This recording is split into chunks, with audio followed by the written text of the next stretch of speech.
শুভ নববর্ষের প্রীতি ও শুভেচ্ছা জানাই। আমাদের মঞ্চের সামনে উপবিষ্ট নারী শক্তির যে মহিলারা রয়েছেন, মা ও ভগ্নী তৎসহ আমাদের যুব শক্তি যারা সামনে রয়েছেন, তাদেরকে বিনম্র শ্রদ্ধা, শুভেচ্ছা ও গৈরিক অভিনন্দন জানাই।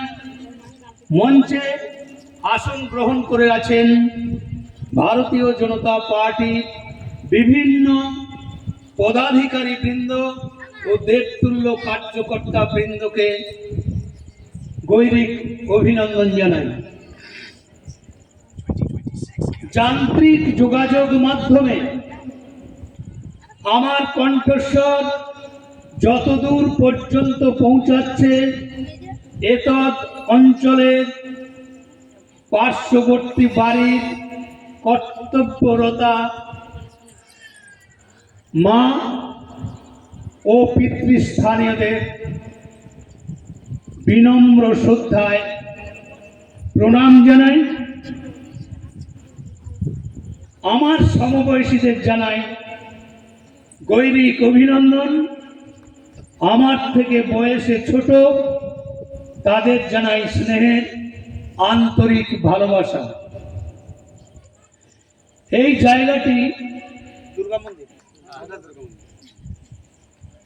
দেবী দুর্গার মন্দির।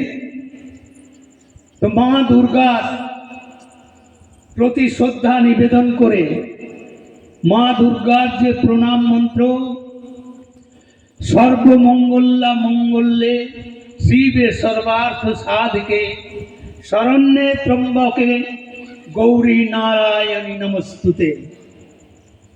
এর সঙ্গে সঙ্গে আমি আরেকটি প্রণাম মন্ত্র আপনাদের সামনে উচ্চারণ করার মাধ্যমে আমি বক্তব্যে আসব। কজ্জল পূরিত লোচন ভালে নপুযুগ শোভিত মুক্তার হারে বীণা পুস্তক রঞ্জিত হস্তে ভগবতী ভারতী দেবী নমস্তুতে। দেবী সরস্বতীর চরণে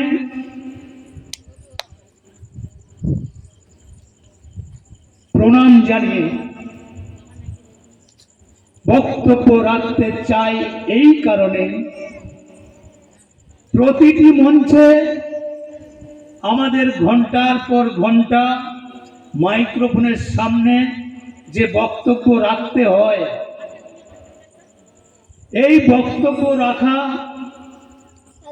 দেবী সরস্বতীর আশীর্বাদ। এর আগে যেখানে ছিলাম প্রায় 2 ঘন্টার কাছাকাছি আমাকে বক্তব্য রাখতে হয়েছে। আমি বাধ্য ছিলাম 2 ঘন্টা বক্তব্য রাখতে, আমি বাধ্য ছিলাম। তো এই যে দেবী সরস্বতীর আশীর্বাদ না থাকলে এইভাবে বক্তব্য রাখা যায় না।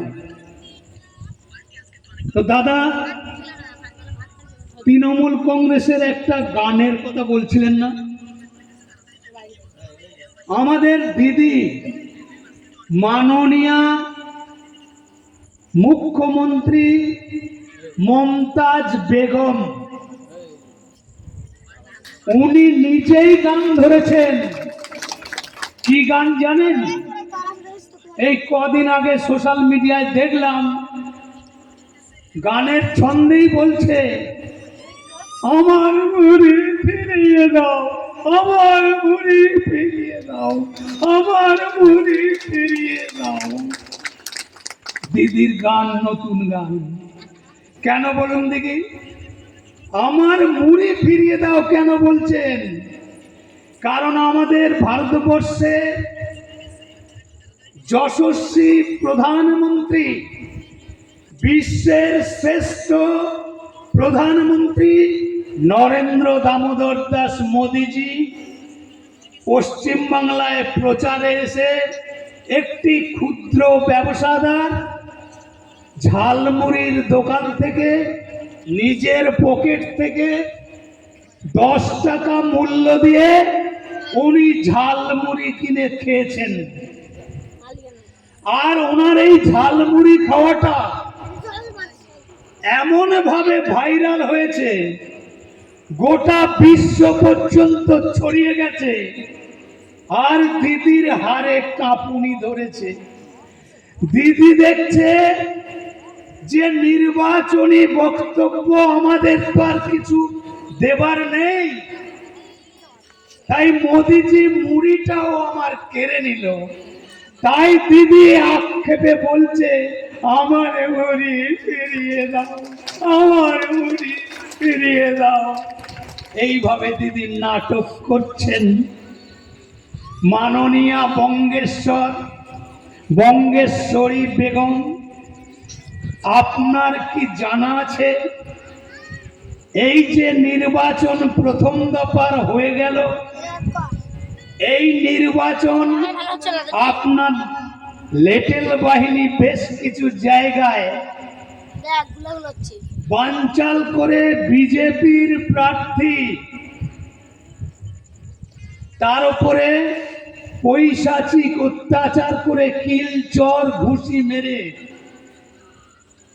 তাকে প্রতিহত করবার জন্য আপনার দলের হারমাত বাহিনী প্রচেষ্টা নিয়েছে। এরকম বিভিন্ন জায়গায় বিক্ষিপ্ত ঘটনা আমরা দেখেছি। কিন্তু আমাদের নির্বাচন কমিশনারের যথেষ্ট দক্ষতার কারণে সার্বিকভাবে সর্বকালীন রেকর্ড পশ্চিমবাংলার 152টা বিধানসভা কেন্দ্রে যে মতদান গ্রহণ হয়েছে, অর্থাৎ ভোটাধিকার প্রয়োগ হয়েছে, সর্বকালীন রেকর্ড 96%, 92%, 90-এর ঘরে ভোট অফ পার্সেন্টেজ।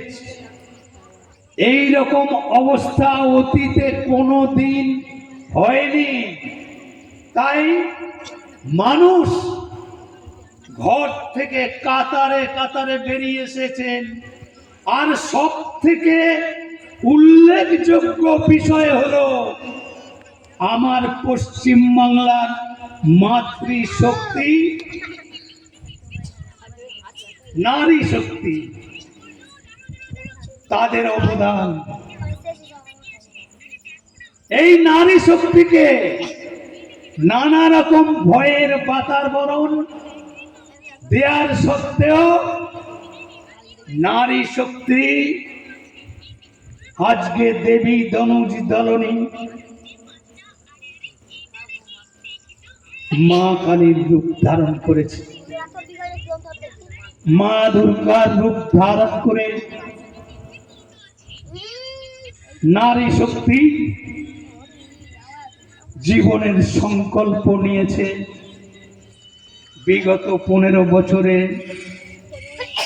একজন নষ্টা মহিলা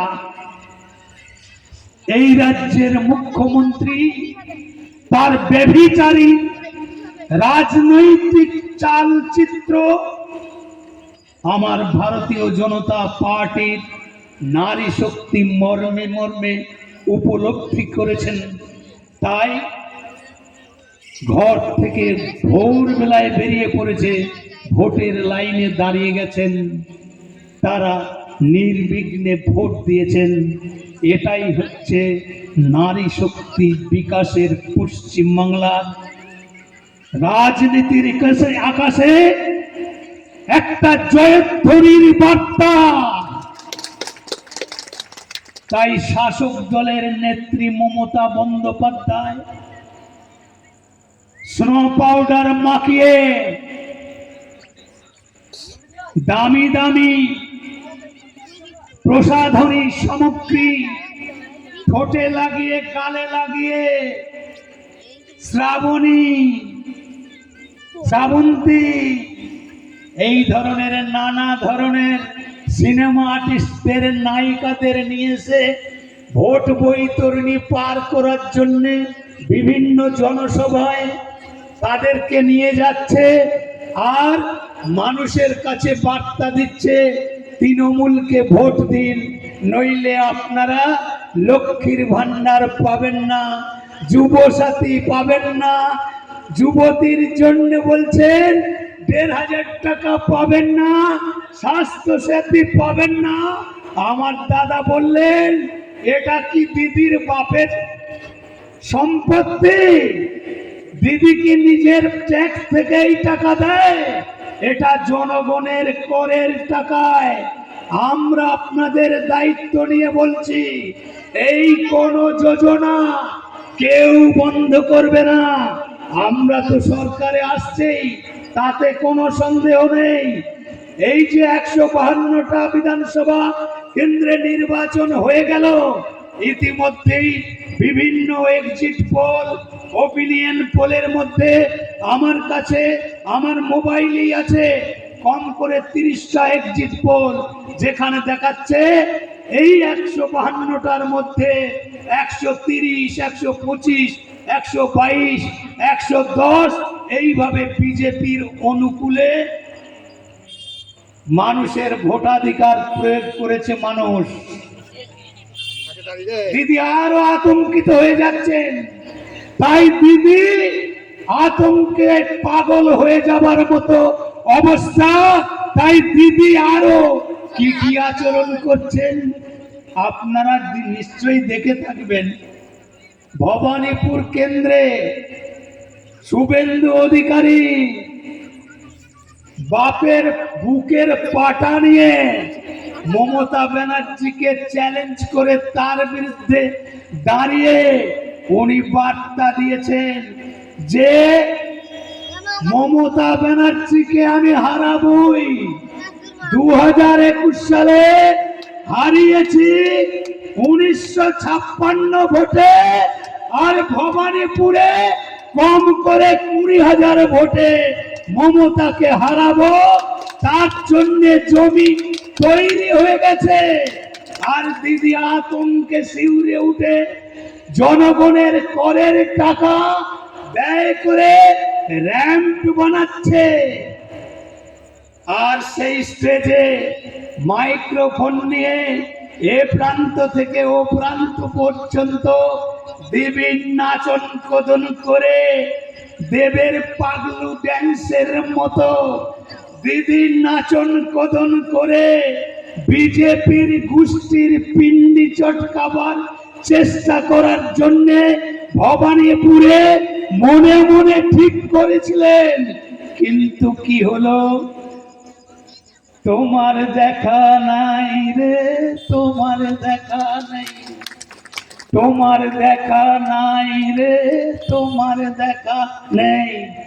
কেন গানটা গাইলাম জানেন?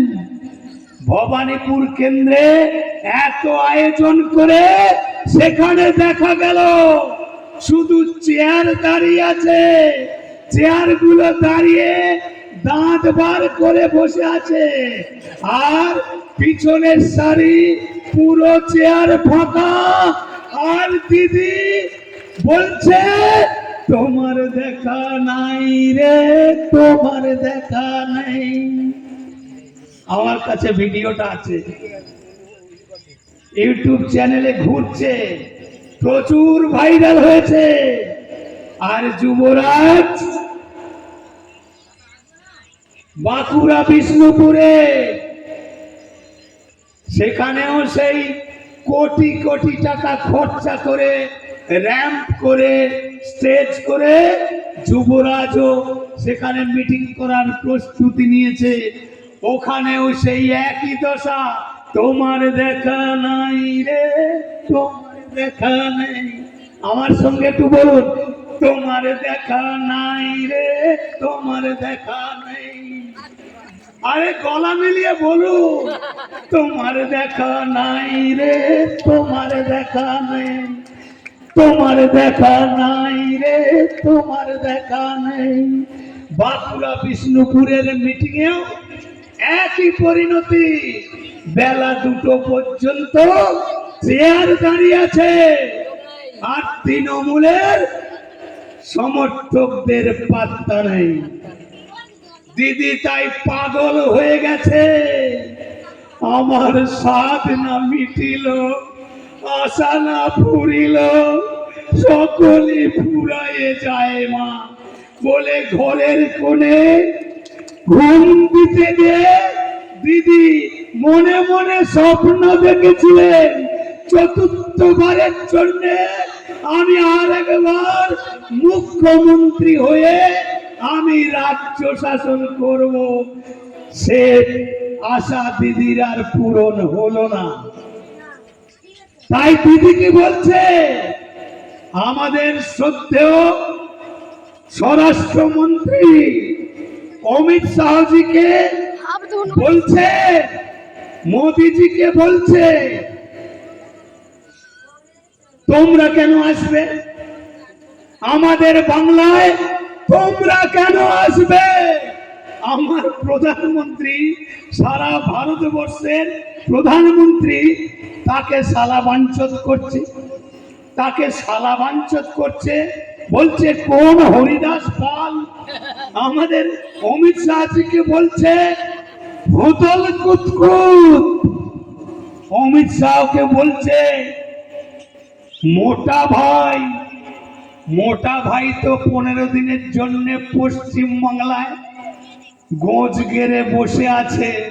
দিদি আরো চিরবিরিয়ে জ্বলছে। অমিত শাহ পশ্চিম বাংলায় এই ভোট পর্ব শেষ হওয়া পর্যন্ত থাকবেন। তাই দিদির দলের নেতা নেত্রীরা চিরবিরিয়ে জ্বলছে।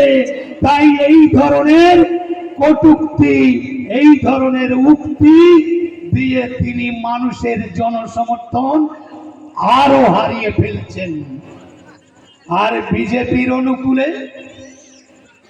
আমাদের যশস্বী প্রধানমন্ত্রী, বিশ্ববরেণ্য প্রধানমন্ত্রী ব্রিগেড প্যারেড গ্রাউন্ডে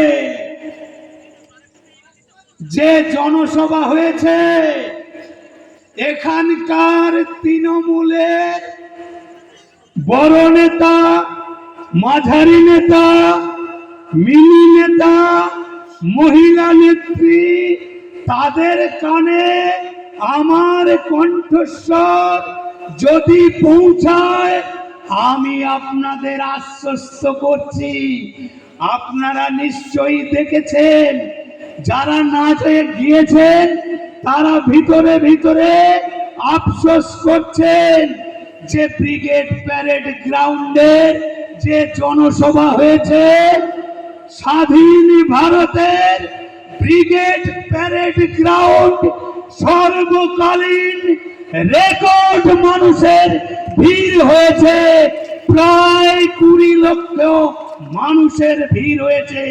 তবুও বহু আমাদের বিজেপির বাস আটকে দিয়েছে, মারপিট করেছে, পাথরবাজি করেছে, তবুও মানুষের সেই জনরোষকে আটকাতে পারেনি। আমার বক্তব্য, এখানে যারা বসে আছেন ভারতীয় জনতা পার্টির কার্যকর্তা, আপনারা নিশ্চয়ই অনেকে গিয়েছিলেন। আওয়াজ দিন, কতজন গিয়েছিলেন? জাননি? জোরে বলুন, তবে তো আমার ভালো লাগবে। তাহলে ব্রিগেড প্যারেড গ্রাউন্ডের যে মিটিং আমাদের দিদিমণি দেখেছেন, উনি আর কি বলবেন? ওনার দলের তো এই অবস্থা, তোমার দেখা নাই রে, তোমার দেখা নেই, তোমার দেখা নাই রে, তোমার দেখা নেই। এই হয়েছে দিদির আজকের পরিণতি। তো দিদি বলছে কিরকম চতুর মহিলা দেখুন। আমি যুবক ভাইদের উদ্দেশ্যে বলছি, আর তৃণমূলের নেতাদেরকেও বলছি, যুব তৃণমূল কানে দুল, লাল চুল কানে দুল যুব তৃণমূলেরকেও বলছি, দিদি একজন সাংবিধানিক প্রধান, রাজ্যের মুখ্যমন্ত্রী হয়ে তিনি এমন অসাংবিধানিক কাণ্ড কারখানা করেছেন, পৃথিবীতে এটা একটা দৃষ্টান্ত।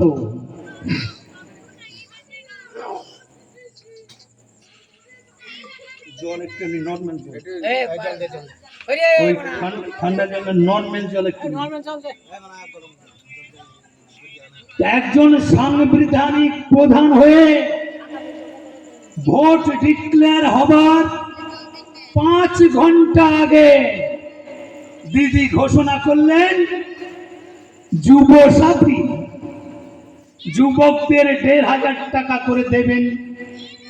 খুব ভালো কথা, আমরা মনে মনে খুব খুশি হয়েছি যে বেকার যুবক যুবতীদের 1,500 টাকা করে দেবে, এতে আমাদের আপত্তি করার কি আছে? সে তৃণমূল পাক, বিজেপি পাক, যে কোনো বেকার যুবক যুবতী পাবে, তাতে তো আমাদের দুঃখ পাওয়ার কিছু নেই। আমরা মনে মনে খুশি হয়েছি, কিন্তু একজন সাংবিধানিক প্রধান হয়ে 5 ঘন্টা আগে কেন, 1 মাস আগে কেন ঘোষণা করলেন? কারণ দিদি বুঝতে পেরেছেন হাওয়া গরম হয়ে গেছে, আমাদেরকে আর কেউ ভোট দেবে না, আমরা সরকারে আসবো না, এটা দিদি ভালো মতো বুঝে গেছে। তাই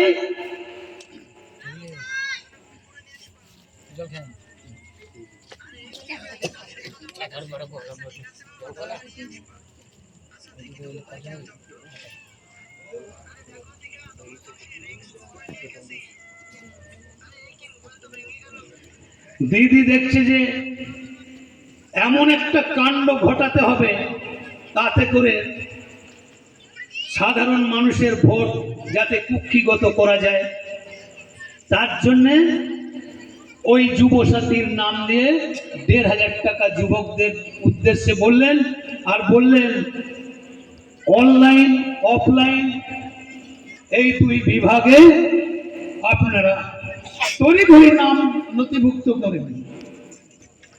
ইতিমধ্যে 85 লক্ষ যুবক যুবতী নাম নথিভুক্ত করেছে। আমাদের কাছে খবর আছে গত 1 সপ্তাহ আগে পর্যন্ত মাত্র 15 থেকে 16,000 বেকার যুবক যুবতীদের 1,500 টাকা করে ঢুকেছে। আমরা খুশি। আমার প্রশ্ন, 2013 সালেও তো আপনি ঘোষণা করেছিলেন,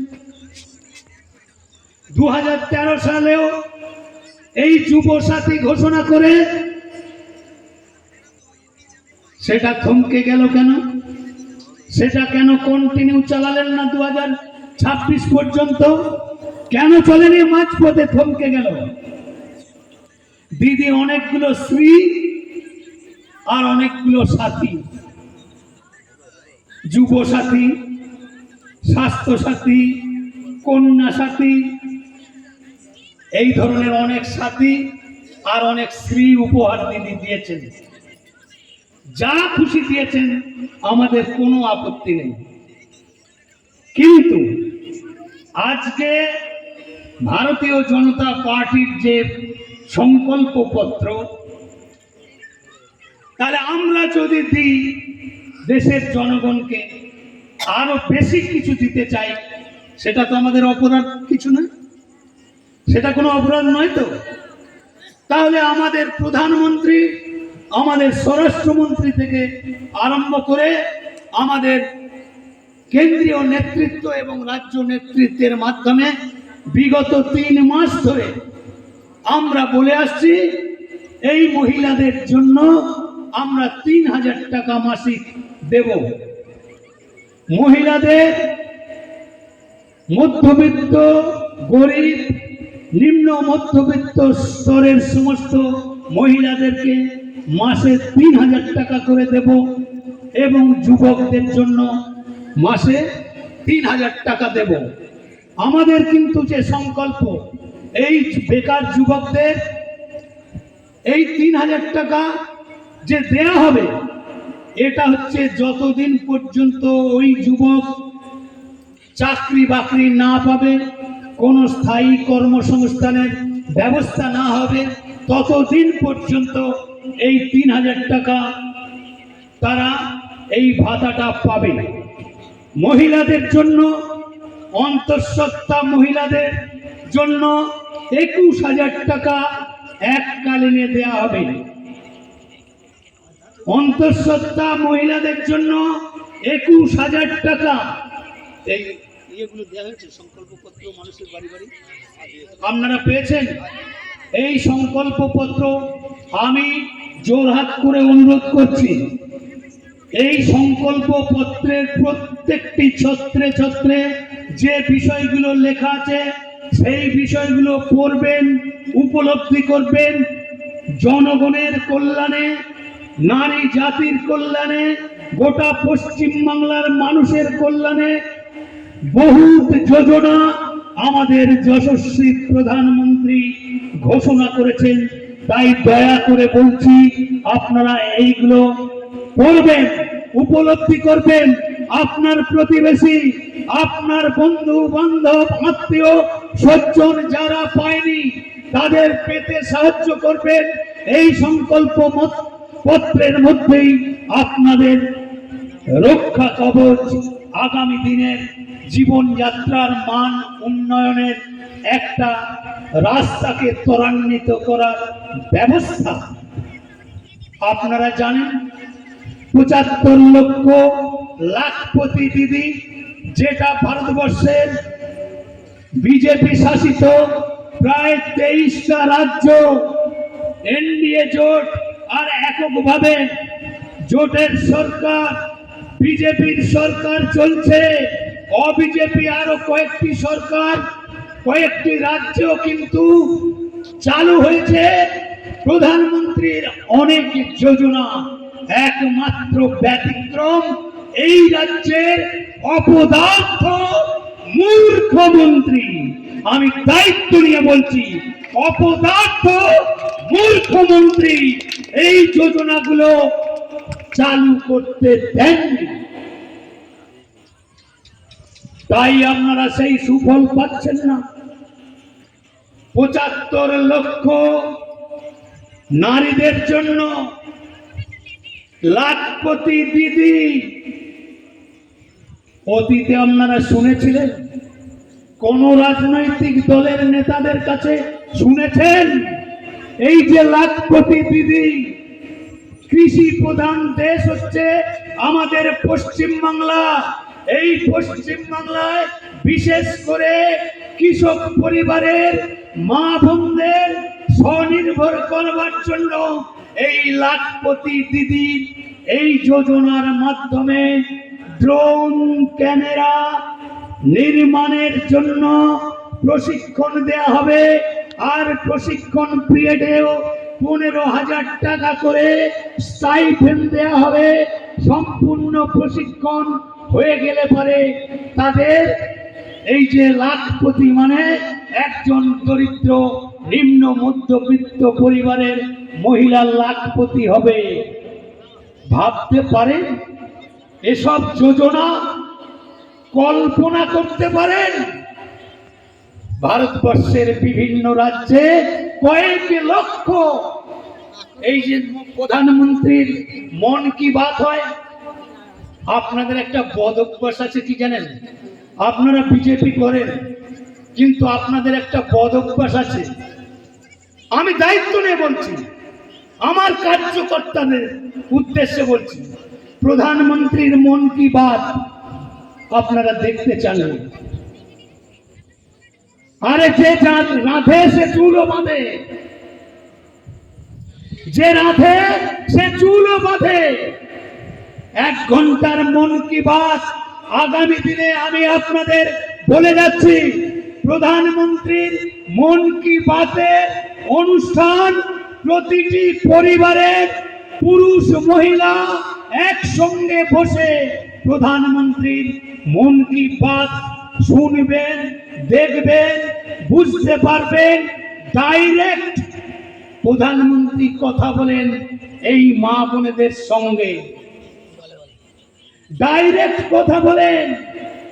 যারা এই মন কি বাতের অনুষ্ঠান দেখেন, প্রধানমন্ত্রী ডাইরেক্ট তাদের সঙ্গে কথা বলেন, তাদের সঙ্গে চিঠি দেন, তাদের আরো উৎসাহিত করবার জন্য আরো নানা ধরনের নির্দেশিকা জারি করেন। এগুলো আপনার কল্যাণের জন্য।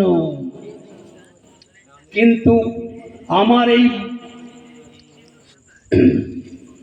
কথাগুলো একটু তিক্ততার সঙ্গে বলেছি বলে আপনারা মনে দুঃখ পাবেন না। আমি ক্ষোভের জায়গা থেকে বলেছি, কারণ আমি এটা দেখেছি। আমি তো একজন দায়িত্বশীল কার্যকর্তা। মানুষের একটা অনীহা, এই রান্না করতে হবে, খুন্তি নিয়ে ছুটে যাচ্ছে, করে ছ্যাঁকুট করছে। হ্যাঁ, কেউ হয়তো চুল আঁচড়াতে বসেছে, কেউ হচ্ছে মশলা মারতে আরম্ভ করেছে, কেউ বলছে যে এই চ আমি একটু গরুকে ফ্যান দিয়ে আসি, কেউ বলছে এই তরকারিটা পুড়ে গেল। আরে বাঁচতে গেলে খেতে হবে, আর খেতে গেলে বাঁচতে হবে, এটা তো আমরা সবাই জানি। তো সংসারের যে নিত্য কর্ম সেগুলো আপনাকে করতে হবে, তার সঙ্গে সঙ্গে আপনাকে দেশের কাজ করতে হবে। দেশের কাজ হচ্ছে, দেশ ও মাতৃকার সেবা হচ্ছে প্রতিটি নাগরিকের নৈতিক কর্তব্য। আপনি সংসারের কাজকর্মের মধ্যেই আপনি দেশের সেবা করতে পারবেন। এই যে মন কি বাত শোনা এবং আপনার প্রতিবেশী আত্মীয় স্বজন তাদেরকে বোঝানো, উদ্বুদ্ধ করা, এটাও কিন্তু একটা দেশেরই কাজ। মানুষ জীবন জীবিকার জন্য যে কোনো শিল্পের সঙ্গে, যে কোনো কাজের সঙ্গে আপনারা লিপ্ত হন, কোনো চিন্তা নাই, সমস্ত কাজই দেশেরই কাজ। সমস্ত কাজ, কেউ রাজমিস্ত্রি, কেউ ছুতোর মিস্ত্রি, কেউ কল মিস্ত্রি, কেউ ইলেকট্রিক মিস্ত্রি, কেউ মোবাইল মিস্ত্রি, কেউ সবজি বিক্রেতা, কেউ দোকানদার, কেউ হকার, সকলের জন্যই সমস্ত কাজটাই দেশের কল্যাণে। কারণ আপনার ওই কাজের মাধ্যমে বাজারে আর্থিক লেনদেন, অর্থাৎ কেনা বেচার যে ব্যবস্থাপনা, এই ব্যবস্থাপনার মাধ্যমে আপনারা যে আর্থিক উন্নতিকে সহায়তা করবার জন্য বেচা কেনার এই যে ব্যবস্থা, এই বেচা কেনার মাধ্যমেই সরকারের কোষাগারে করের টাকা ঢোকে। কাজেই এটাও একটা দেশেরই কাজ। এই দেশের কাজে নিজেকে নিয়োজিত রেখেও আরো যে বাড়তি কাজ হচ্ছে, ভারতীয় জনতা পার্টির যে কার্যকর্তা আছে, কিচ্ছু নয়, তার সঙ্গে একটু সম্পর্ক স্থাপন করুন। ভাই, বন্ধু, দাদা বলে কাছে ডেকে নিয়ে গিয়ে বাড়ি গিয়ে এক গ্লাস জল খাওয়ালেন, একটা বাতাসা দিলেন, তার মনের যে অনুভূতি আপনার প্রতি সহস্র গুণ আপনাকে শ্রদ্ধায় মাথা নত করবে। এটাও এই যে সেবা কার্যের মধ্যেই দেশের কাজকে ত্বরান্বিত করতে হবে। তো এই রাজ্যের মুখ্যমন্ত্রী সম্পর্কে আমি যদি বলতে আরম্ভ করি, আর মার্ক্সবাদী কমিউনিস্ট পার্টির নেতারা মনে মনে মুচকি মুচকি হাসছে আর ভাবছে এ দাদা তো গুছিয়ে তৃণমূলকে পালিশ করছে, আমাদেরকে তো কিছু বলছে না। কংগ্রেসেরও প্রার্থী দিয়েছে, কংগ্রেস দলেরও যদি কেউ সমর্থক আমার কণ্ঠস্বর শুনতে পান, তিনিও মুচকি মুচকি হাসছেন। বন্ধু, আমি খুব বেহায়া লোক, জানেন, আমি খুব বেহায়া। বিজেপির মঞ্চ পেলে আর মাইক্রোফোন পেলে আমি কখন শেষ করব আমি নিজেও জানি না। আমার কাছে এত তথ্য প্রমাণ আছে, আমি অনর্গল 4 ঘন্টা বক্তব্য রাখার ক্ষমতা রাখি। বহু দৃষ্টান্ত আছে। এই বিধানসভাতেই 2016 সালে রাজীব ভৌমিকের সমর্থনে কিছু না হলেও আমি 100 জায়গায় বক্তব্য রেখেছি। কৈলাস বিজয়বর্গীর যে সভা ছিল, আপনারা নিশ্চয়ই গিয়েছিলেন। সেই সভায় প্রচন্ড গরম, আনুমানিক 30-35 হাজার মানুষ সেখানে বসেছিল। আমাদের তাবর তাবর রাজ্যের নেতারা সেই মঞ্চে বসেছিল, আর রাজীব দাও বসেছিল। আমি যখন বক্তব্য রাখতে আরম্ভ করেছি, নির্বাচন কমিশনারের যে আধিকারিক ওই ভিডিও ক্যামেরা করছিলেন, একজনের জায়গায় 3 জনকে পাঠিয়ে দিয়েছে। আমার বক্তব্যের মধ্যে যদি কোনো অনৈতিক, অপ্রাসঙ্গিক এবং মিথ্যাচার এবং নোংরা গালিগালাজ আমি করি, তো আমার ভিডিও করে আমার পিছনে আছলা বাঁশ দেওয়ার ব্যবস্থাটা তারা পাকা করেছে। আমি বক্তব্য রাখছি, 2 জন নিচে আছে, একজন স্টেজে উঠে চলে এসেছে। রাজীবটা অবাক হয়ে গেছে, কি করছে এরা? মানে আমার মাইক্রোফোনের কাছাকাছি সেইভাবে ভিডিও করছে, মানে কি আমাকে উত্তেজিত করে দিয়ে আমি যাতে বেফাস কিছু বলে ফেলি। বাঁচাধন অত সস্তা নয়। আমার দীর্ঘ 39 বছরের রাজনৈতিক জীবনে ইতিমধ্যে আমি কয়েক হাজার জায়গায় বক্তব্য রেখেছি। আর ওই যে 4 ঘন্টার কথা বললাম না, 4 ঘন্টার প্রমাণ 1997 সালের 22শে জুন। কারণ আমার কাছে সময় আছে, তাই আমি আপনাদের এই ব্যাখ্যাগুলো শোনাচ্ছি। আপনাদের জেনে থাকা উচিত যে আমি 4 ঘন্টার গল্প মেরে চলে যাব, আপনারা মনে মনে সমালোচনা করবেন, হ্যাঁ বড় একবারে চোটের বক্তা এসেছে, ও 4 ঘন্টা বক্তব্য রাখবে। বাস্তব সত্যটা বলছি আপনাদের কাছে। 1997 সালের 22শে জুন আমাদের শ্রদ্ধেয় নেতা লালকৃষ্ণ আদবানিজির স্বর্ণ জয়ন্তী রথযাত্রা হয়েছিল। নিশ্চয়ই আপনারা জানেন। আপনার পূর্বস্থলী জামালপুর থেকে আরম্ভ করে কালনা কাটোয়া সমস্ত জায়গা কভার করতে করতে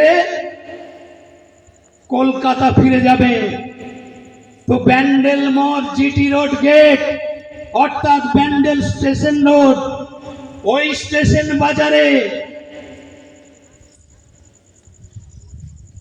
প্রায় 35,000 সমর্থক সাধারণ মানুষ সেখানে বসেছিল লালকৃষ্ণ আদবানিজির ওই রথযাত্রা।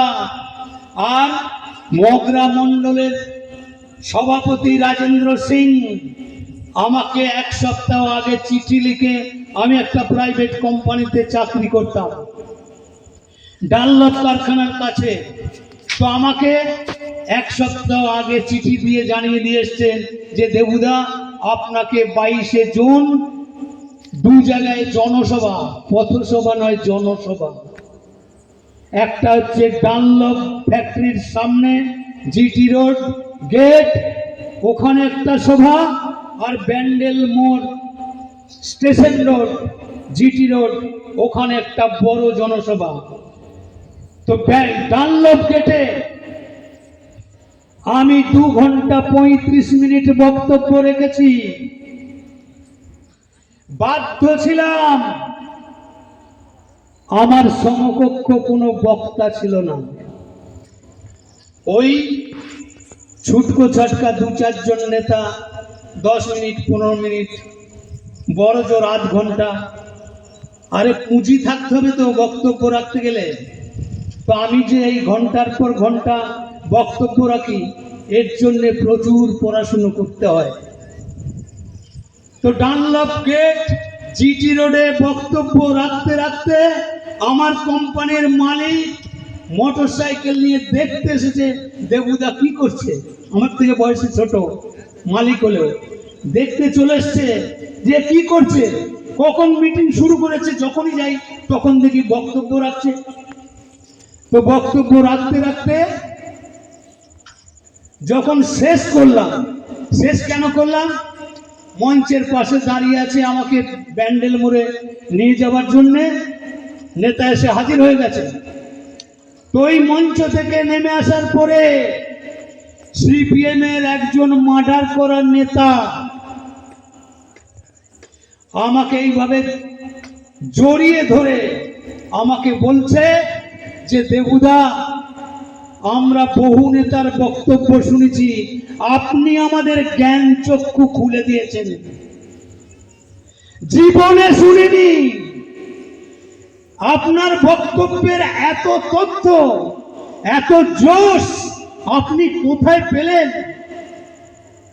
আমি জোরহাতে বললাম, দেবী সরস্বতীর আশীর্বাদ আছে আমার উপরে, আর প্রচুর পড়াশোনা করি। উনি আমায় প্রশ্ন করলেন, কাশ্মীরের 370 ধারা আপনি যে বিস্তারিত ব্যাখ্যা করলেন, এত তথ্য আপনি কোথায় পেলেন? আপনার কাছে কি প্রমাণ আছে? আমি ওনাকে বললাম, আমার অফিসে চলে যাবেন, কালকে সকালে আপনাকে প্রমাণ আমি দিয়ে দেব। আমাদের প্রয়াত কালনা নিবাসী শিবপ্রসাদ রায়ের লেখা ছাগলাদ্য নেতৃত্ব কাশ্মীর, যারা না পড়েছেন আপনারা পড়ে নেবেন। আপনাদের আমি জানিয়ে দিতে চাই, এই কাশ্মীরের 370 ধারা লাগু থাকার জন্য দ্বিজাতি তত্ত্বের ভিত্তিতে ভারত মাতাকে দ্বিখণ্ডিত করে পাকিস্তানের জন্ম দিয়ে যে বিষ বৃক্ষরোপণ করেছে, কাশ্মীরের সংখ্যালঘু সম্প্রদায়ের মুসলমানদেরকে বিশেষ সুবিধা পাইয়ে দেবার জন্য কি আছে এই 370 ধারায়? আপনাদের জানা আছে? কি করে জানবেন? আমাদের বিজেপিরও কোনো বক্তার কাছ থেকে এত নিখুঁত পরিচ্ছন্ন ভাষায় এই যে তাত্ত্বিক বক্তব্য আশা করি আপনারা শোনেননি, আমার কাছে শুনে নিন। এই 370 ধারার জন্য, মুসলমানের ভোট পাওয়ার জন্য, কাশ্মীরের মুসলমানদের জন্য 50 পয়সা কেজি দরে, ভিডিওটা করছো হচ্ছে 50 পয়সা কেজি দরে বাসমতি চাল, 80 পয়সা কেজি দরে চিনি, 1 টাকা কেজি ডাল, 1 টাকা কেজি ভোজ্য তেল, এই রকম ভাবে নিত্য প্রয়োজনীয় জিনিস যেটা সারা ভারতবর্ষে যে দামে বিক্রি হোক না কেন তাদেরকে অনেক কম দামে দেওয়ার যে নীতি নির্ধারণ, সেটা হচ্ছে 370 ধারা। আর খাসির মাংস 5 টাকা কেজি। এমএ পাস পর্যন্ত মুসলিম যুব যুবতী এমএ পাস পর্যন্ত লেখাপড়ার সুযোগ ভারত সরকার দিয়ে এসেছে।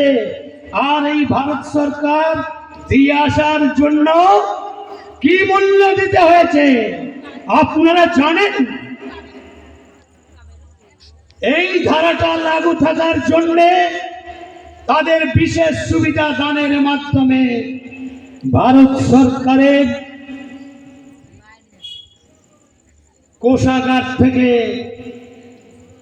1,80,000 কোটি টাকা, 1,80,000 কোটি টাকা শুধুমাত্র কাশ্মীরের মুসলমানদেরকে জামাই আদরে লালন পালন করার জন্য তৎকালীন ভারত সরকার এই আইনটাকে বলবৎ করেছিলেন। আর আমি দেবপ্রসাদ চৌধুরী আমার দীর্ঘ 39 বছরের রাজনীতির ক্যারিয়ারে কয়েক হাজার জায়গায় জনসভা পথসভায় বক্তব্য রাখতে গেছি। আর আমার বক্তব্যের মূল এজেন্ডা 370 দ্বারা বাতিল করতেই হবে, এটাই আমার মূল এজেন্ডা ছিল। আমি প্রশ্ন করছি, তথাকথিত সুডো সেকুলারিজমে বিশ্বাসী যারা নিজেদেরকে ধর্মনিরপেক্ষ বলে জাহির করে সংখ্যালঘু সম্প্রদায়ের মানুষের ভোট নিয়ে সারা ভারতবর্ষে বিভাজনের রাজনীতি করেন, আমি তৃণমূলের, কংগ্রেসের, সিপিএম এর নেতাদের কাছে প্রশ্ন রাখতে চাই, আপনারা জীবনে আপনাদের রাজনৈতিক মঞ্চে এই ভাষাটা প্রয়োগ করে আপনারা কি কোনোদিন রাজনীতি করেছেন? করতে পারবেন না। তার কারণ এখানেই আছে প্রাণ ভোমরা লুকিয়ে। তাই সংখ্যালঘু সম্প্রদায় মানুষ রুষ্ট হয়ে যাবে, তারা আপনাদের ভোট দেবে না। সেই জন্য আপনারা কোন দিনের জন্য, আজ পর্যন্ত স্বাধীনতার ৭৭ বছর হয়ে গেল, আজ পর্যন্ত কোনদিন ৩৭০ ধারা বাতিলের কথা আপনারা কোনদিন বলেননি। তাই চ্যালেঞ্জ করেছি আমি। আর হুগলি জেলায় আমার জামার পিছন থেকে আমি বক্তব্য রাখছি, পিছন থেকে এই তৃণমূল কংগ্রেসের নেতারা আমার পাঞ্জাবির ঝুল ধরে টানছে, হাতে চিরকুট ধরিয়ে দিচ্ছে। কেন জানেন? তাদের গায়ে ফোসকা পড়েছে। এই যে ৩৭০ ধারা ব্যাখ্যা করেছি, বলছে দাদা এইটা বলা যাবে না, আমরা অসম্ভব। পৃথিবী ওলটপালট হয়ে গেলেও আপনারা আমাকে আহ্বান করেছেন। এই তৃণমূল কংগ্রেসের নেতারা আমাকে পাওয়ার জন্য হুগলি জেলায় গাড়ি পাঠিয়ে দিত বক্তব্য রাখার জন্য। যে দেবুদা আমার এই এখানে যেরকম একই দিনে 10টা 20টা করে প্রোগ্রাম হচ্ছে, ওই রকম শহর অঞ্চলে এইভাবেই আমি এখানে বক্তব্য রাখছি, আমাকে নিয়ে চলে গেল ব্যান্ডেল থেকে চলে গেল মোংরা, এইভাবে রোটেশনে আমি বক্তব্য রেখেছি। তো আমার জামার ঝুল ধরে কেন টেনেছেন? তারা তৃণমূলের জোটে, অর্থাৎ আমাদের প্রাক্তন প্রয়াত ছোট করবো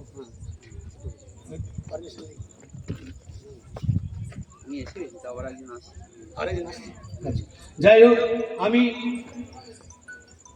যেটা ব্যাখ্যা করতে চাইছি, আরো বহু কিছু বলবার ছিল, আরো বক্তা আসছে।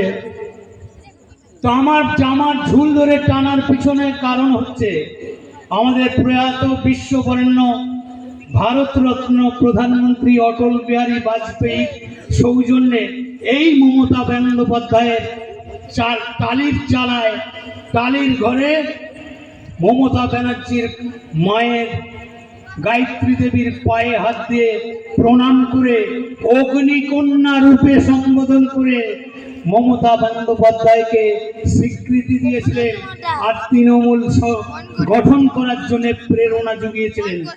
স্বাভাবিকভাবে এনডিএ জোট, এই জোট ধর্ম পালনের জন্য তৃণমূল বিজেপি একসঙ্গে আমরা লড়াই করেছি। আমি গিয়েছিলাম হুগলি লোকসভার প্রার্থী তপন দাশগুপ্তর সমর্থনে বিশাল জনসভা, কয়েক হাজার মানুষ সেখানে বক্তব্য রাখছি। রবীন্দ্রনগর একদম বাজারের ভিতরে, হুগলির চুচড়োর মাঝামাঝি জায়গায় রবীন্দ্রনগর, সেই বাজারে ঠিক করছে মানুষ। আমি বক্তব্য রাখছি আর তৃণমূলের নেতারা আমার জামার পিছনের পাঞ্জাবের ঝুল ধরে টানছে যে দাদা 370 ধারা নিয়ে বেশি বলেন না। তো এই হচ্ছে তৃণমূল কংগ্রেসের চরিত্র। তো অটল বিহারী বাজপেয়ী যে কটা দিন উনি প্রধানমন্ত্রী ছিলেন, তার যে স্বর্ণযুগের ইতিহাস স্বর্ণাক্ষরে লেখা আছে ভারতবর্ষের রাজনীতির আকাশে, তার ব্যাখ্যা আগামী দিন যদি কোনো সুযোগ পাই আপনাদের কাছেও বলবো। এখানে অনেক মা বোনেরা আছেন, নিশ্চয়ই তারা অঙ্গনওয়াড়ির চাকরি অনেকেই করছেন, শিশু শিক্ষা ক্ষেত্রে নিশ্চয়ই চাকরি করছেন। আপনাদের কিন্তু ওই সিপিএম এর কোন নেতা, তৃণমূলের কোন নেতা দেয়নি, এই অঙ্গনওয়াড়ি দিয়েছেন আমার প্রধানমন্ত্রী, মহাপুরুষ প্রধানমন্ত্রী অটল বিহারী বাজপেয়ীর দৌলতে আপনারা এর সুফল আজকে পাচ্ছেন। আর আমার বর্তমান প্রধানমন্ত্রী উনি 150-এর উপরে যোজনা, সবকা সাথ সবকা বিশ্বাস, সকলের প্রয়াস, 150-র উপরে যোজনা আছে। এই যোজনার আমি যদি একটা একটা করে ব্যাখ্যা করি, আমার